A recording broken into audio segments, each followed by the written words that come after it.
ജനനായകന്റെ 10 ദിവസത്തെ world wide collection എത്രയാണെന്ന് ഈ വീഡിയോയിലൂടെ നമുക്ക് നോക്കാം. ജനനായക 10ാമത്തെ ദിവസമായ ഇന്നലെ തമിഴ്നാട്ടിൽ നിന്ന് മാത്രം കളക്ട് ചെയ്തത് 7,58,00,000 രൂപയാണ്. അങ്ങനെ ആകെ മൊത്തം 10 ദിവസം കൊണ്ട് തമിഴ്നാട്ടിൽ നിന്ന് മാത്രം 122,58,00,000 ജനനായകൻ കളക്ട് ചെയ്ത് കഴിഞ്ഞു. 27 ലക്ഷമാണ് കേരളത്തിൽ നിന്ന് മാത്രം ജനനായകൻ ഇന്നലെ കളക്ട് ചെയ്തത്. അങ്ങനെ ആകെ മൊത്തം വെറും 10 ദിവസം കൊണ്ട് കേരളത്തിൽ നിന്ന് മാത്രം 15,42,00,000 ഇതിനോടകം തന്നെ ജനനായകൻ കളക്ട് ചെയ്ത് കഴിഞ്ഞു.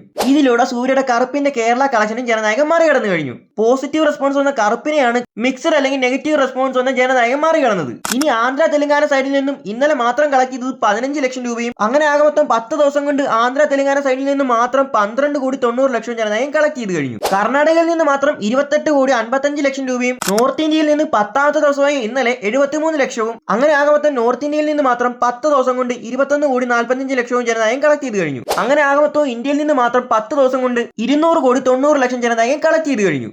ഓവർസീസിൽ നിന്നും ഇന്നലെ മാത്രം കളക്ട് ചെയ്തത് 2,12,00,000 രൂപയാണ്. അങ്ങനെ ഓവർസീസിൽ നിന്ന് മാത്രം 10 ദിവസം കൊണ്ട് ജനനായകൻ 87,12,00,000 കളക്ട് ചെയ്ത് കഴിഞ്ഞു. അങ്ങനെ ആകെ മൊത്തം 10 ദിവസം കൊണ്ട് വേൾഡ് വൈഡ് ആയിട്ട് 288 കോടി ജനനായകൻ കളക്ട് ചെയ്ത് കഴിഞ്ഞു. ജനനായകന്റെ ഇന്നത്തെ കളക്ഷനോ അല്ലെങ്കിൽ നാളത്തെ കളക്ഷനോ കൂടി കൂട്ടുമ്പോൾ വേൾഡ് വൈഡ് ആയിട്ട് 300 കോടി അച്ചീവ് ചെയ്യുന്നതായിരിക്കും. Jananayakan കറുപ്പിന്റെ world wide collection തൂക്കുമോ? നിങ്ങൾക്ക് എന്താണ് തോന്നുന്നതെന്ന് താഴെ കമന്റ് ചെയ്ത് വെച്ചേക്കുക. പിന്നെ മഴക്കാലം ഒക്കെയാണ്, എല്ലാവരും സേഫ് ആയിട്ടിരിക്കുക. ഓക്കെ, വെറും 700 സബ്സ്ക്രൈബേഴ്സ് ആയ നമ്മൾ ഈ ചാനൽ 10K സബ്സ്ക്രൈബേഴ്സ് അച്ചീവ് ചെയ്യുന്നതായിരിക്കും. അതുകൊണ്ട് വീഡിയോ കാണുന്നവരെല്ലാം ചാനൽ സബ്സ്ക്രൈബ് ചെയ്ത് വെച്ചേക്കും. ഓക്കെ.